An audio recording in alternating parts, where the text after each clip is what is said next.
Meus amigos, nós então iremos ouvir a professora Jovenir Gianotti na declamação de um poema. Boa noite, moçada. Que Jesus possa nos amparar nesse propósito, né, de trabalhar, de servir e de amar sempre. Eu vou declamar um poema de... esqueci o nome. Mas tomara que o poema saia, não é? Amélia Rodrigues, foi de Valdo Franco. Então, poema da gratidão. Obrigada, Senhor, pelo ar que nos dás, pelo pão que nos deste e pela roupa que nos veste. Obrigada, Senhor, pela beleza da natureza, pelas aves que voam no céu de anil, por tuas dádivas mil. Obrigada, Senhor, pelos olhos que temos, olhos que veem o céu, que veem a terra e o mar, que contemplam toda a beleza e se iluminam de amor ante o majestoso festival de cor da generosa natureza.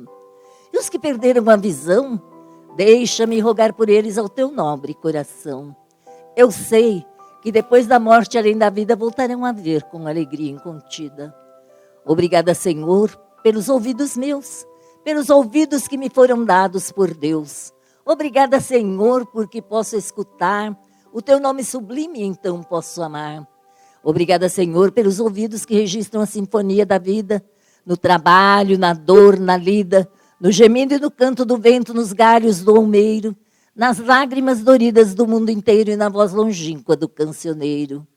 Obrigada, Senhor, pela minha voz, mas também pela voz que canta, pela voz que ensina, pela voz que ilumina, pela voz que fala de amor. Muito obrigada, Senhor. E os que vivem atormentados na afasia e não podem falar nem à noite nem ao dia, eu rogo por eles e posso afirmar que um dia no teu reino voltarão a cantar. Obrigada, Senhor, pela minha voz, mas também pela voz que canta, pela voz que ensina, pela voz que ilumina, pela voz que fala de amor. Muito obrigada, Senhor. Obrigada, Senhor, pelas minhas mãos que são minhas alavancas de ação do progresso e da redenção. Pelas mãos que acenam a deuses, pelas mãos que fazem ternura e que socorrem na amargura. Pelas mãos que brilham nestes braços como estrelas sublimes a rolar no espaço. Obrigada, Senhor, pelos meus pés. Pés que me levam firme e erecta a caminhar. Pés de ternura que seguem humildes e nobres sem reclamar. Os amputados, os aleijados, os feridos e os deformados, eu rogo por eles e posso afirmar que um dia no teu reino voltarão a bailar e em transportes sublimes outros braços afagar. Obrigada, Senhor, pelo meu lar, oficina de amor, mansão de glória. Mas se eu nem sequer um lar tiver, um recanto amigo para me aconchegar, um outro abrigo para me agasalhar, se eu não tiver nada senão as estradas e as estrelas do céu, como leito de repouso e suave lençol, e ao meu lado ninguém existir, e eu estiver sozinha, gritando e chorando ao léu, mesmo assim eu gritarei e eu bendirei. Obrigada, Senhor, porque nasci. Obrigada, Senhor, porque creio em ti. Obrigada, Senhor, porque me destes a vida, jovial, alegre, por teu amor favorecida. Obrigada, Senhor, que nos socorres com amor. Obrigada, Senhor, por esta casa espírita Maria de Nazaré. Obrigada, Senhor, pela proteção que nós temos através desta casa. Obrigada, Senhor, por esses jovens de Valdinho, Luiz Antônio e Bel, que tiveram a ideia maravilhosa, intuído pelos bons espíritos, para fundarem esta maravilha que nós estamos vendo hoje. Esta casa que alberga tanta gente, esta casa maravilhosa que nós não podemos ficar sem ela. Obrigada, Senhor, por tanta coisa boa que nós aprendemos aqui, que nós precisamos estar sempre por aqui. Mas obrigada, Senhor, que nos socorres com amor, hoje, agora e sempre. Obrigada, muito obrigada, Senhor, e obrigada a todos. Meus amigos, com esta eloquência toda desta jovem, deixa-nos a todos embevecidos. Douglas Gianotti é um companheiro de longa data. Não é mais velho do que eu, mas é de longa data. É um jovem que abraçou conosco aí e está trabalhando na divulgação da doutrina. suas palestras, nós iremos agora ouvi-la e conhecer um tanto mais dos estudos que este jovem faz. A prece já está elaborada pelo poema, vamos ouvir o Douglas. Boa noite a todos, que a paz de Jesus possa permanecer em nossos corações. Como está aí na tela, né, o tema de hoje, relacionamentos conflituosos, né?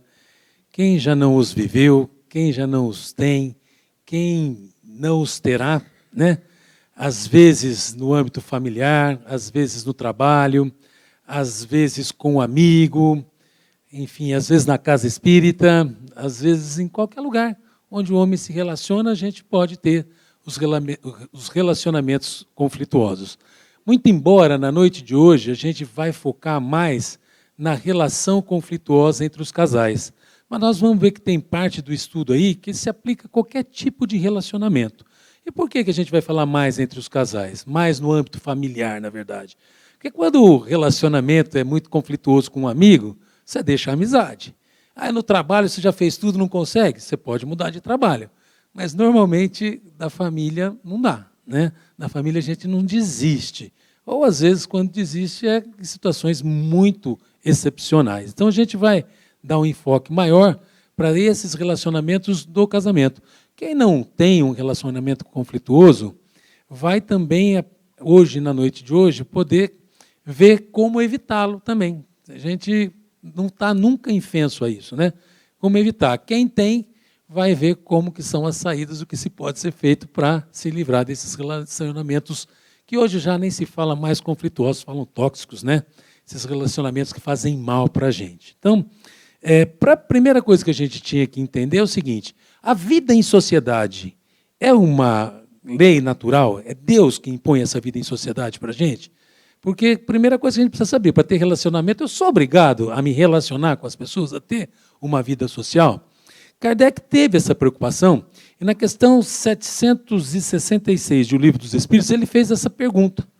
Ele perguntou se a vida social é uma lei natural, é natural.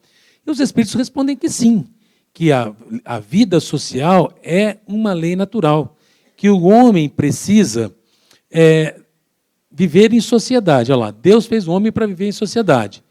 Deus não deu inutilmente ao homem a palavra e todas as outras faculdades necessárias à vida de relação. Então, todas as faculdades que a gente tem, além da palavra e mais a palavra, para que é? Para a gente ter vida de relação. O homem precisa se relacionar na vida social para ele crescer espiritualmente. E aí vem a 768 aí, que Kardec pergunta: o homem, ao buscar a sociedade, obedece apenas a um sentimento pessoal ou há também nesse sentimento uma finalidade providencial de ordem geral? Ou seja, quando eu busco relacionamento social, eu estou interessado apenas no meu interesse particular ou eu estou cumprindo também um dever maior na ordem da criação? Kardec está perguntando isso. E, na verdade, os Espíritos são claros ao responder. O homem deve progredir, mas sozinho ele não consegue. Ele precisa dos outros homens, porque nem todos têm as mesmas faculdades. Então, aquilo que falta em um é completado em outro. Precisa do contato dos outros homens. Olha só, aqueles que buscam a vida de isolamento, porque não querem se contaminar no convívio social, olha o que os Espíritos falam, que ele se embrutece e se debilita. Então, na verdade, nós temos realmente que ter essa vida em sociedade. Essa vida em sociedade é uma necessidade que nós, espíritos ainda errantes, espíritos que estamos em evolução, necessitamos para a nossa evolução. E aí também vem uma outra questão bastante importante que Kardec levanta, que é o seguinte: no relacionamento da vida social, nós temos obrigações que são particulares. O que a gente tem que fazer? Na verdade, Kardec está perguntando assim: o que a gente tem que fazer para ter um relacionamento social saudável, para a vida social ser boa? O que é as obrigações? O que a gente tem que fazer? Então, olha lá, Kardec a necessidade de viver em sociedade acarreta para o homem obrigações particulares? Sim. A primeira de todas, respeitar os direitos dos semelhantes. Aquele que respeitar esses direitos, será sempre justo. No vosso mundo, onde tantos homens não praticam a lei de justiça, cada um usa de represálias e vem daí a perturbação e a confusão da sociedade. E vem uma parte que eu grifei lá. A vida social dá direitos e impõe deveres recíprocos. Ou seja, se o homem usasse a lei de justiça para pautar as suas condutas dentro da sociedade, nós não precisávamos nem da lei terrena para regular as ações sociais aqui na Terra. Já seria suficiente, porque a lei de justiça é o quê? Fazer aos outros aquilo que eu queria que fosse feito a mim mesmo. Se a gente usasse esse critério em todas as nossas ações sociais, o mundo seria tão bom, mas tão bom, que não precisaria nem da lei terrena para regular as relações humanas. Mas como a gente ainda está embrutecido, a gente não faz isso, né? A gente só pensa em nós mesmos, né? Essa lei de justiça fica relegada. Daí que vem a perturbação do convívio social. Então, é necessário que a gente se conscientize. Temos direitos, mas temos obrigações também, né? Deveres que são recíprocos, ou seja, de um para com o outro. E o casamento? O casamento é uma lei natural? Será que é uma convenção social? É a comunidade, a sociedade que resolveu, vamos criar o tal do casamento? Ou ele é uma lei de Deus, é uma lei natural?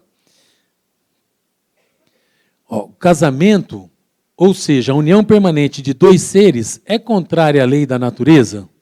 E os Espíritos respondem, é um progresso à marcha da humanidade. Ou seja, o casamento é um instrumento de progresso. Pode acreditar, pessoal, é verdade.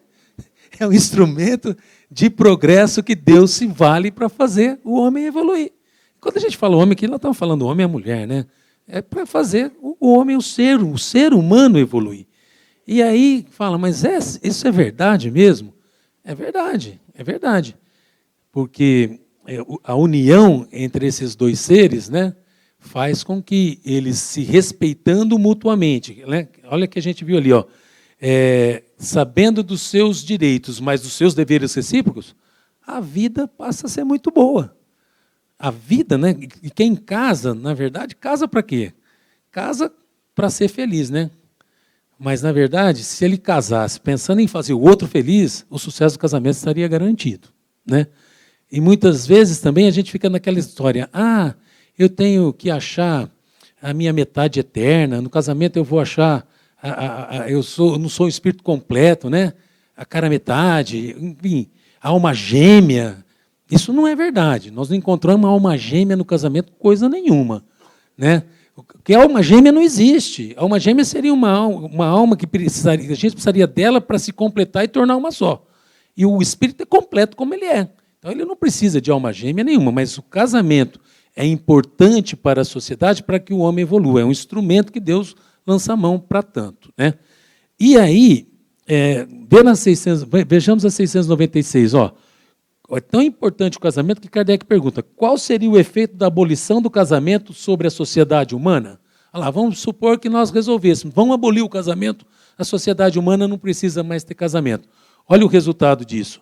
Retorno à vida dos animais. O homem se embrutece. Retorno à vida dos animais. E Kardec faz um comentário nessa questão que ele fala que a gente se rebaixaria até além de alguns animais que dão exemplo dessa vida a dois, né? Então, meus irmãos, o casamento é uma necessidade para a evolução da humanidade. Mas quem casa não está buscando ser feliz, quem casa não está apaixonado, em regra, não está enamorado, não está deslumbrado pela figura do outro, pode ser o sujeito mais ruim, mas quem está querendo casar está apaixonado, não vê os defeitos dos outros. Olha como Deus é inteligente, né? A lei de Deus é perfeita. Ele primeiro faz a criatura se enamorar. Uma fica apaixonada pela outra. Aí o pai pode falar, esse bicho não serve para você, essa moça não serve. Não, mas ninguém, não. E a criatura não aceita nenhum tipo de conselho, acha que é o amor da vida dela, vida eterna, e aí vai e casa. Mas depois, essa paixão aí, ela não sustenta a convivência a dois. Porque casar não é o problema, casar é fácil. O duro é conviver. Por que o duro é conviver? Porque é lá, lembra que a gente está falando lá? Ó, direitos mais obrigações recíprocas. E muitas vezes começa o casamento e a criatura só quer saber dos direitos, das obrigações recíprocas. Não, deixa tudo no ombro de um só. E aí o relacionamento começa a se agastar, a se desgastar, né? Mas vamos ver, olha que pergunta fantástica que Kardec fala assim: nossa, mas como que a mais viva afeição entre dois seres pode se transformar em antipatia e algumas vezes em ódio? Né? O sujeito foi casar, o casal estava ali, é namorado, apaixonado, tudo é lindo, tudo é belo, os dois são criaturas perfeitas, ninguém enxerga os vícios de ninguém, e se enxergar ele fala assim, com o tempo eu mudo essa criatura, não, fica tranquilo, né? E vai nessas doces ilusões aí e mergulha no casamento. E aí fala assim, poxa, mas aquela paixão tão rapidamente se transformou, às vezes até em ódio. Como é que se explica isso? E olha a resposta que os espíritos nos dão. Quantos há que pensam amar perdidamente porque julgam apenas as aparências? A menina é bonita, o rapaz é bonito, então pronto, é o meu príncipe encantado, é a minha rainha, é a minha princesa. E entra na esfera do casamento. E quando são obrigados a viver em comum, não tardam em reconhecer que se tratava somente de uma paixão material. Eles não estavam enxergando verdadeiramente como o outro era. Mas aquela paixão material, aquela sedução, aquela atração, acabou levando a contrair o casamento, quando, na verdade, a paixão era material. Não é suficiente estar enamorado por uma pessoa que vos agrada e que supondes dotada de belas qualidades. É vivendo realmente com ela que a podereis apreciar. Aí é na hora da convivência. E na hora da convivência, meus irmãos, a gente tem que entender só uma coisa. Todos nós temos defeitos. E quando a gente entra num relacionamento, principalmente conjugal, o pacote vem completo. Não tem jeito de dissociar só as coisas boas que o Douglas tem e deixar as ruins para o lado e falar, não, traz o resto, você leva embora. Da Márcia, você só pega as coisas boas, deixa as coisas ruins e joga fora. Não tem. A gente vem completo, a gente vem como a gente é, trazendo as suas virtudes e trazendo os seus defeitos. E se um e o outro não estiver disposto a conviver com o defeito que o outro tem, aí, obviamente, que só entra as cobranças, as disputas, as brigas, e o casamento está fadado ao insucesso. Há duas espécies de afeição, a do corpo e a da alma. E, frequentemente, se toma uma pela outra. A afeição da alma, quando pura e simpática, é duradoura. A do corpo é perecível. Eis porque os que se julgam amar com um amor eterno acabam se odiando quando passa a ilusão. Né? A resposta é fantástica, é completa. O que eles fizeram? Na verdade, não existia um amor verdadeiro ali. Existia uma paixão que é passageira, uma ilusão. Cessada a ilusão, obviamente que não consegue mais conviver. Bom, e aí nós temos um livro que é da Joana de Ângeles, que está aí embaixo escrito, Diretrizes para o Êxito. E ela tem um tema que é no item 24 lá, que é justamente esse que a gente está tratando hoje. Relacionamentos conflituosos. E ela vai dar uma visão agora um pouco diferente daquela que é tradicional. Que a gente sempre pensou, o amor supera tudo. O amor vai vencer as barreiras. Eu amando é o que basta. Eu amo incondicionalmente. Né? Hoje eu estava vendo o Sérgio Cortella falar que ninguém deve amar ninguém incondicionalmente. A gente deve amar diante de algumas condições. Porque quem ama alguém incondicionalmente esquece de amar a si próprio, joga a sua dignidade na lata do lixo. E a gente nunca pode perder a nossa dignidade num relacionamento. O relacionamento ele tem que ser bom, ele tem que ser saudável, as pessoas têm que se investir nele para que ele seja realmente prazeroso. Né? E às vezes a gente vê namorados, casal de namorados se agredindo, brigando. Eu falo, meu Deus, quando casar, vai acontecer o quê? Esse índice de feminicídio que tem no Brasil hoje é o quinto maior país do mundo em número de feminicídio. É uma coisa assustadora. A gente toda hora abre qualquer noticiário, tem lá um caso de feminicídio no Brasil. É uma coisa estratosférica, precisa acabar. As pessoas precisam se respeitar. O homem precisa respeitar a individualidade da mulher. Se ela não quer o relacionamento, tem que respeitar, não adianta. Né? Quando se comete um feminicídio, imagina os vínculos que se cria, né? Para as vidas futuras, o que se compromete. Então, é hora de haver um respeito maior nesses relacionamentos. Mas a gente vai ver aqui, e tem muita coisa que a Joana fala, nós vamos estudar aí umas 3, 4, 5 frases dela aí que são bacanas para a gente pensar que dá para se aplicar não só na relação entre cônjuges, mas dá para se aplicar em outros tipos de relações também. Não poucas vezes, o indivíduo conquista outrem utilizando-se da afabilidade e da gentileza, sem estrutura emocional para preservar a simpatia ou a afetividade desencadeada. Acontece muito no namoro. Alguém que vai namorar fala assim, olha, eu vou te falar já de cara, hein? Ó, eu sou irascível, eu sou nervoso, eu sou isso. Não, o que ele faz? Tanto homem como mulher, o que eles fazem? Camuflam. Eles jogam para baixo do tapetinho as coisinhas ruins que tem e só fica exaltando o quê? As boas. Fica lá, cada um enganando o outro, né? Entre aspas aí, né? E é isso que faz. E aí, quando vão para uma relação mais séria, né, que teria que ser mais duradoura, eles não têm condição emocional para sustentar uma relação daquela. Por isso que os índices de divórcio no Brasil, nos últimos 10 anos, subiram mais de 170%, meus amigos. Isso sem contar a pandemia. Esse índice tinha antes da pandemia. Depois da pandemia, a coisa aumentou muito mais. E aumentou por quê?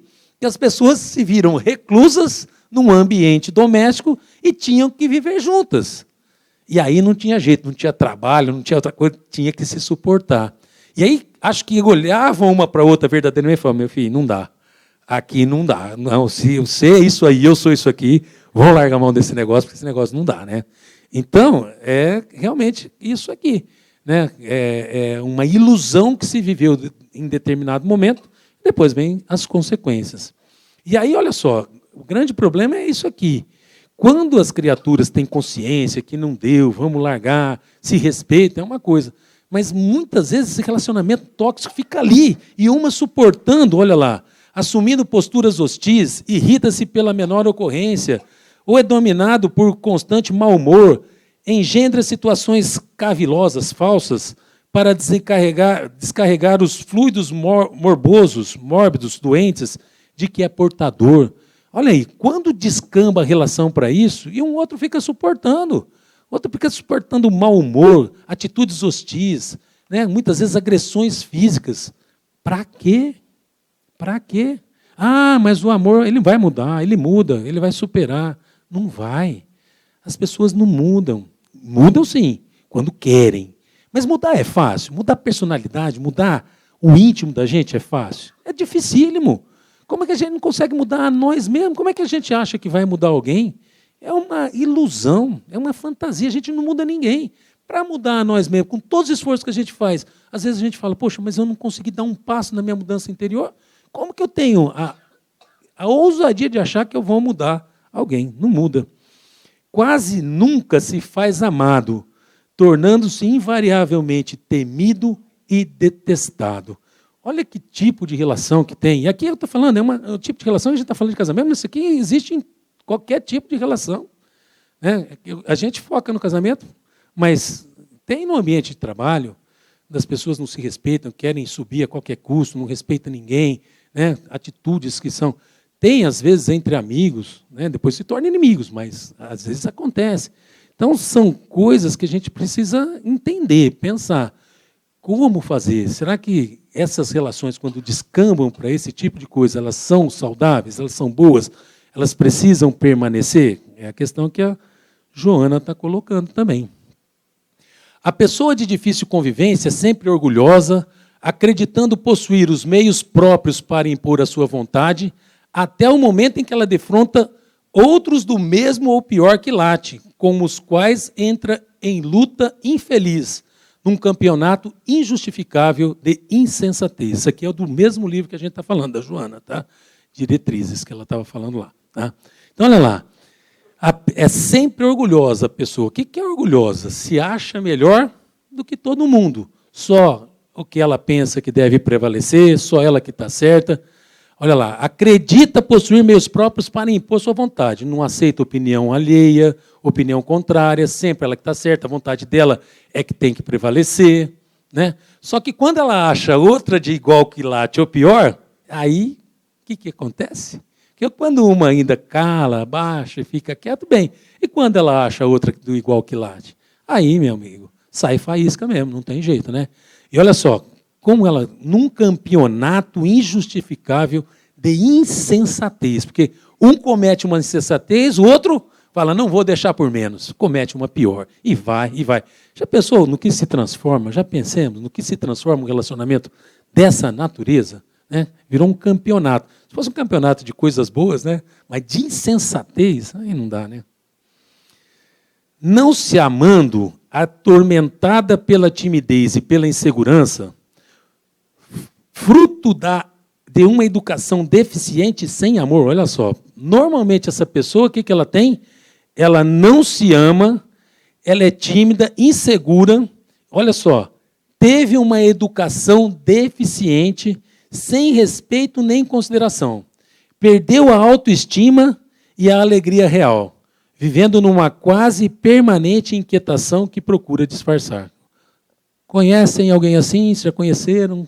Já viram alguém com esse ânimo aí, com essa natureza? Olha só, a situação de uma criatura dessa. Como que você convive?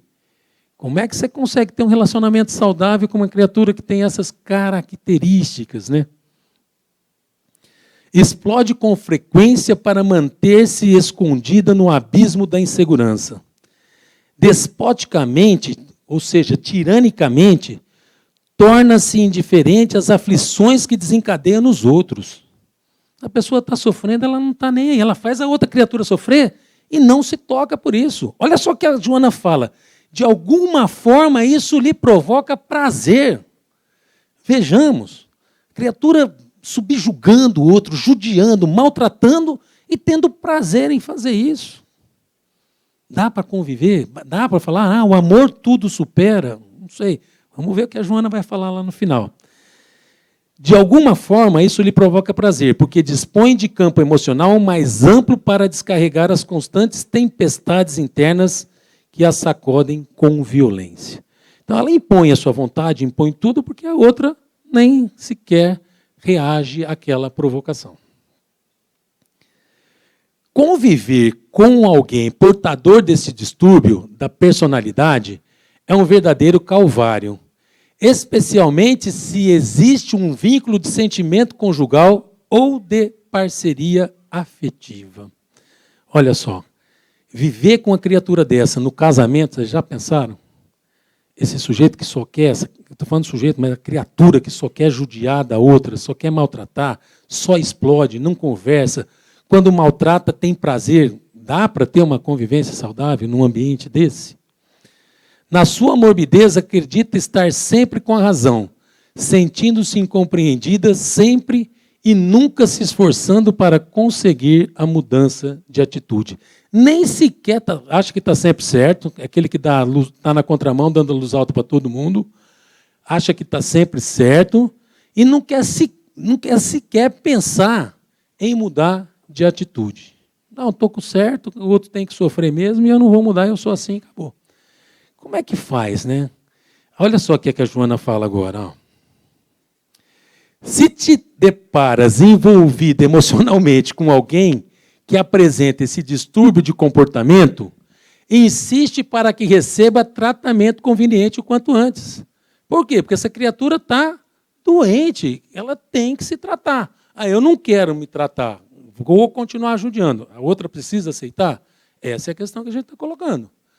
Olha só, porque se não der um basta aí, como é que vai acontecer? É o que a Joana fala. À medida que o tempo transcorre e a comunhão se torna mais íntima, o indivíduo, havendo perdido o respeito por si mesmo, passa a desconsiderar a pessoa ao seu lado, agredindo-a, malsinando-lhe a existência, atormentando-a seguidamente. Ou seja, ele não vai parar nunca, ele não vai ter limite. Acho que daí é porque, às vezes, as pessoas, as mulheres, né, estou falando agora no caso do Brasil, aceitando esse tipo de relacionamento, acaba perdendo a vida num feminicídio lá, porque a criatura não se trata. Qual que é o próximo passo? Está judiando, está maltratando, está partindo para as agressões, a outra não reage? Qual que vai ser o próximo passo? Do que se avizinha por aí? Será que é coisa boa? Então, esse tipo de relacionamento, se a criatura já se esforçou, já fez tudo e não consegue mudar, será que vale a pena insistir? O amor tudo resolve? Vamos ver. Mas, vamos agora olhar o lado melhor das coisas. Como é que a gente faz para evitar esse tipo de relacionamento? Né? Se for no casamento, tem uma receitinha legal aí, que é do Rodolfo Caligares, que ele fala no livro Vida em Família. Então, o que ele está falando aí? Que na sociedade conjugal, para que haja um clima perfeito, de perfeito entendimento mútuo, né? O que é necessário? Que o esposo se instrua acerca da psicologia feminina e que a esposa não ignore a psicologia masculina, pois quase sempre as desavenças matrimoniais resultam de os homens pretenderem que suas companheiras pensem, sintam e ajam à sua maneira, e vice-versa. Então, o homem quer que a mulher faça tudo à sua maneira e a mulher também. Então, olha lá, a psicologia feminina e a psicologia masculina são as mesmas? Muito embora a alma não tenha sexo, o espírito, quando ele está encarnado, o corpo tem. E a psicologia da mulher é igual à do homem? As vocações são iguais? Os sentimentos são iguais? Não são. Então, Rodolfo Caligares está dizendo assim, quando o homem compreender que a psicologia da mulher é diferente da dele, ele passa a aceitar melhor. E ela também passa a aceitar melhor o homem quando ela entende que a psicologia dele é diferente. A psicologia é o quê? Os interesses, a forma de agir, como ele se relaciona. Se ela entender que isso é diferente e ninguém quiser impor tal comportamento a outrem, a vida conjugal pode ser muito prazerosa e muito feliz. E vamos ver a diferença. O Caligares, ele aponta aí algumas diferenças que são as características psicológicas de cada sexo. Então ele está falando assim, o homem se conduz pela razão e precisa raciocinar para entender os fatos. A mulher, dotada de intuição, pode sentir de imediato a realidade deles. Ou seja, Rodolfo Caligares, de uma forma bem polida, falou assim, o homem é mais burrinho. Ele precisa sentir, entender, refletir, raciocinar para compreender certas situações que a mulher, de plano, ela já conseguiu. Aquele sexto sentido da mulher, aquela intuição feminina que ela tem, é uma verdade. Eu estava estudando hoje, segundo o neurocirurgião e neurocientista Dr. Fernando Gomes, que atua no Hospital das Clínicas de São Paulo, ele está falando que está provando cientificamente que isso que a gente está falando acontece porque as mulheres sabem usar os poderes do cérebro a seu favor. E socialmente, elas também se saem melhor. Por quê? Porque elas têm características emocionais que são diferentes. Portanto, ela consegue realmente ter esse sexto sentido porque ela usa melhor a sua inteligência e o cérebro. Isso está falando que é comprovado cientificamente. Ele é neurocientista e neurocirurgião. O homem tem a percepção global e a mulher dos pormenores. Não tem. Você chega e entra numa casa, a pessoa fala assim, você entra, o homem joga, tá tudo bem. A mulher já está vendo que tem um negócio jogado ali, tem uma coisa ali, tem um negócio fora do lugar, tem isso, tem aquilo. Por quê? Porque ela realmente tem esse sentido de perceber as pequenas coisas, que para o homem, muitas vezes, isso não tem sequer importância, né? Eu uma vez fui atender uma cliente no escritório que queria se divorciar do marido, porque ele fazia xixi e não fechava a tampa do vaso, ou às vezes pingava um xixizinho fora e não limpava. Ela não suportava aquilo. Ela não suportava. Aí a gente conversa, não faz um divórcio numa situação dessa, né? Fala, tenta mais um pouco, que a coisa não é tão grave, né? Mas vê o ponto que a criatura chega, de não aceitar certas condutas. O homem, o sentimento de paternidade não é espontâneo, nem muito intenso. Na mulher, o instinto maternal sobreleva qualquer outro. Não adianta, principalmente quem tem o primeiro filho, não adianta, homem, ficar enciumado porque a mulher te esqueceu, já não te dá mais atenção, que agora o pequenininho é o centro das atenções da casa. É do instinto maternal, é dela. Aquilo já traz dentro do coração, você tem que aceitar. E outra coisa, não há disputa. Há tempo para tudo, né? E quando o casal decide ter filhos, eles têm que saber que há renúncia mútua para o resto da vida, né? O filho não tem jeito de você falar, vou largar, vou desistir. Não desiste. Filho é para toda a vida. O casamento, se até quiser desistir, desiste, não tem problema nenhum, mas filho não. Então, esse instinto é da mulher. O homem tem o gosto das aventuras, a mulher quer estabilidade e segurança. No homem, a satisfação sexual independe do amor. Na mulher, esse sentimento é fator preponderante para aquele gozo. Isso é o que o Rodolfo Caligari está falando, dentre outras coisas que ele fala no livro. Ele elenca lá uma série de diferenças psicológicas, essas eu elenquei as mais importantes. Mas se cada um compreender isso, pode ter certeza que o casamento vai ser messe de alegria e não de tristeza. E aí a gente fala assim, Kardec perguntando, olha que coisa interessante. A falta de simpatia entre os seres destinados a viver juntos não é igualmente uma fonte de sofrimentos, tanto mais amarga quanto envenena toda a existência? Não é verdade? Viver junto com essa pessoa irascível, de mau humor, brava, agressiva, acorda, bom dia só se for para você, e vai, aí um dia, no outro dia, aquela... Será? Né? Eu vi um cara falando hoje, que fala que tem gente que é tão ruim, mas tão ruim, mas tão ruim, mas tão chato, que quando ela morre, quem descansa em paz é que ficou vivo. Já pensou? Quem descansa em paz é o que ficou vivo. Então, gente, precisa pensar nesse... Muito amarga, de fato, mas é uma dessas infelicidades de que, na maioria das vezes, sois a primeira causa. Olha lá, é um sentimento amargo, duro? É. Envenena a existência? Envenena. Mas o que os espíritos estão falando? Quem que é a primeira causa? Você. E a gente nunca assume as nossas responsabilidades. O que a gente faz? É o outro. É muito mais fácil. Atira a responsabilidade. Ele é assim, ele é assim, ele é assim. Mas a gente não lembra que nós também trazemos os nossos próprios vícios, né? Em primeiro lugar, as vossas leis são erradas. Por quê? Pois acreditais que Deus vos obriga a viver com aqueles que vos desagradam. Depois, nessas uniões, procurais quase sempre mais a satisfação do vosso orgulho e da vossa ambição do que a felicidade de uma afeição mútua. E sofreis, então, apenas as consequências dos vossos preconceitos. Então, olha lá. Primeira coisa que está falando, culpado é você, não joga a culpa no outro, não. Segunda, está falando, as suas leis são erradas. Por quê? Porque, o Livro dos Espíritos, 1857. Quem que mandava no mundo? A Igreja Católica. Qual era o sentimento da Igreja para o casamento? É indissolúvel. Casou, acabou. Não pode mais largar, não pode divorciar, não pode fazer nada. Tem que sofrer com a escolha que fez. Pronto, escolheu mal, agora sofre a vida inteira. Tá bom. Aí vem o Livro dos Espíritos e fala assim, essas leis estão erradas. Essas leis estão erradas. Os Espíritos estão dizendo aí.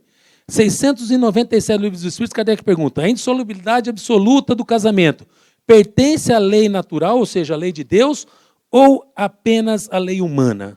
Para nós espíritas, casamento não é um sacramento, não é nada disso. É uma união entre duas pessoas que desejam conviver e crescer mutuamente. Então, aí Kardec pergunta assim, olha o que os espíritos respondem. É uma lei humana muito contrária à lei natural. Olha só. A indissolubilidade do casamento é uma lei humana muito contrária à lei natural. Por que é muito contrária à lei natural?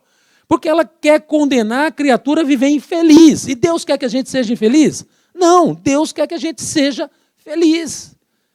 E aí vem assim, mas os homens podem modificar as suas leis, somente as leis naturais são imutáveis. Então, o Espiritismo não condena o divórcio, ele não faz apologia ao divórcio. Vamos divorciar à torta, eu diria, não. Mas ele, nos casos graves, que a gente vê aquele tipo de comportamento que a Joana estava falando ali, é preferível ficar sofrendo ali ou separar-se? É preferível ficar investindo numa criatura que é egoísta, que só pensa em si, que só faz a outra sofrer e não quer mudar, ou se divorciar? Aí, muitas vezes na casa espírita, a gente ouve aquela conversa. Mas se eu divorciar, me falaram lá na casa espírita que eu tenho que voltar na outra encarnação com o sujeito. Então é preferível sofrer agora, que eu já sofri 20 anos, sofro mais uns 30, acabou. Eu volto livre. Gente, eu estou falando para vocês, vários lugares que eu faço essa palestra, alguém vem falar, mas eu já falo antes, né? Porque eu sei que vai perguntar depois se pode, não pode. Gente, não existe isso. Não existe. Vamos pôr a nossa cabeça para refletir. Olha só, o que liga as criaturas? O que vincula uma criatura a outra? Ou amor ou ódio. Porque o amor é positivo, o ódio é negativo. Se não tiver amor nem ódio, a criatura é indiferente para você. Agora, imagina, depende de como esse divórcio é feito. Se a criatura divorcia e continua levando as mágoas que lhe encheram o coração e não consegue desvencilhar daquilo, provavelmente volta para se acertar. Mas não por causa do casamento, como qualquer desavença entre qualquer pessoas. Agora, se as criaturas pensam assim, olha, vamos sentar, vamos refletir, olha, não está dando mais certo. Você segue a sua vida, vai ser feliz, eu sigo a minha, eu vou ser feliz, a gente se desvincula, continua se respeitando, nós temos filhos, vamos poupá-los de qualquer dissabor, vamos ficar presente na vida deles, vamos cumprir cada um o seu papel. O que tem de mal nisso? Deus vai falar assim, vai voltar junto, não vai. Deus quer a nossa felicidade, Ele não quer a nossa infelicidade. Então, depende daquilo que a gente fizer. Se eu alimentar uma relação de ódio, é lógico que eu vou voltar, porque eu tenho que transformar isso em amor. Mas se eu tiver de respeito mútuo, de consideração, e não alimentar esse ódio, não tem por que Deus fazer a criatura voltar de novo com aquele que lhe fez infeliz, né? A gente precisa ter bem claro isso. Como ter uma relação saudável, né? Como ter uma união saudável? Isso aí é Rodolfo Clarigares, de novo, dando algumas dicas. Amor e respeito, expressos por atenções, carinho, delicadeza, paciência, tolerância. Tudo facinho, né? Olha como é fácil, né? Evitando-se a todo custo atitudes de desprezo, represálias, uso de linguagem ofensiva, queixas incessantes, né? Evitando, né? Crueldade física e mental. É muito, muito simples. Amor e respeito, expressem atenções, carinho, delicadeza, paciência e tolerância. Pronto. O homem fazendo tudo isso, com certeza, ainda vai falar, mas falta mais uma coisinha. Não era isso tudo. Está faltando ainda uma coisa. Mas se o casal tiver pelo menos essa expectativa, tiver essa consciência de que o relacionamento realmente é um desafio e é para o crescimento, ele vence, né? Aquilo, na verdade, o casamento é intenção de Deus que seja feliz, né? Que as pessoas façam as escolhas corretas e flua dessa união tudo que ela tem de bom e de positivo, né? Olha só essa lição de Teresa de Brito, ela é fantástica. Ela está lá no livro Vereda Familiar do José Raul Teixeira. Olha o que ela ensina também. Tem o ensinamento do Rodolfo e tem o dela, mas esse aqui é demais. Aprenda a dialogar para solucionar problemas, conversando equilibradamente para o bem geral. Aí é com tudo, gente. A comunicação é tudo na nossa vida. Quem se comunica bem, normalmente é mais feliz. Tá? Aprenda a se comunicar conversando equilibradamente. Senta, qualquer situação. Essa situação não está me agradando, por isso. Eu também, tal. Discutir relação, evita, só que depois o casamento descamba para o divórcio. Se encarar a discussão da relação, provavelmente, né, vai prevalecer o bem geral. Faça o possível para não cobrar afeições dos amores ou reclamar consideração que talvez você ainda não tenha feito, nem esteja fazendo nada por merecer. Vai para a relação e fala, eu quero café na cama. Minha mulher não me traz, mas você já levou para ela? Minha mulher não lembra do dia do meu aniversário. Você se lembra do dela? A gente fica cobrando. Mas ela podia ter um carinho. Você fez o carinho? É isso que a gente cobra do outro, aquilo que a gente não está dando, não está fazendo nada para merecer. Então, a Teresa de Brito está falando assim, muda, dedique-se a agradecer as coisas mínimas com que seja beneficiada em casa e a ser gentil com os entes queridos e com os auxiliares domésticos, presenteando-os com a sua alegria natural, com a sua fraternidade, sem a hipocrisia que envenena a linfa da vida. Olha que receita fantástica, gente. E essa é simples, ela é simples. É aprender a conversar, dialogar, divergir sem discutir, que é outra coisa bacana, né? Eu posso divergir? Posso, mas não preciso discutir, não preciso criar um ambiente de guerra, né? Então, a gente seguir isso aí, com certeza, não só para o casamento, mas todos os nossos relacionamentos de amizade, de familiares, no casamento, todos os nossos relacionamentos vão ser melhores, né? E aí, só para concluir agora, o que a Joana fala no livro Diretrizes para o Êxito em relação a esses relacionamentos tóxicos. Ela fala assim, ama sempre, mas não te permitas relacionamentos conflituosos sob a justificativa de que tens a missão de salvar o outro. Porque ninguém é capaz de tornar feliz aquele que a si mesmo se recusa à alegria de ser pleno. Então ela fala, não fica lá, ó, não fica se permitindo esses relacionamentos conflituosos. Eu vou salvar, eu tenho que salvar outra criatura. Não, ela não quer se salvar. Ela não tem amor próprio, ela não tem respeito por si mesma, não tem por você. Então, o que ela fala? Cai fora do relacionamento, que não é bom. Se a gente se esforçou, fez tudo que podia, usou todos os artifícios que a gente tem, ninguém está condenado a viver infeliz por força de um relacionamento. Deus quer a nossa felicidade. E ela é factível, está às nossas mãos. Lancemos mãos que nós vamos alcançar. E se já tivermos, serve de alerta para a gente continuar gozando dessa messe de alegria e de felicidade nos nossos relacionamentos. Que Deus nos abençoe a todos.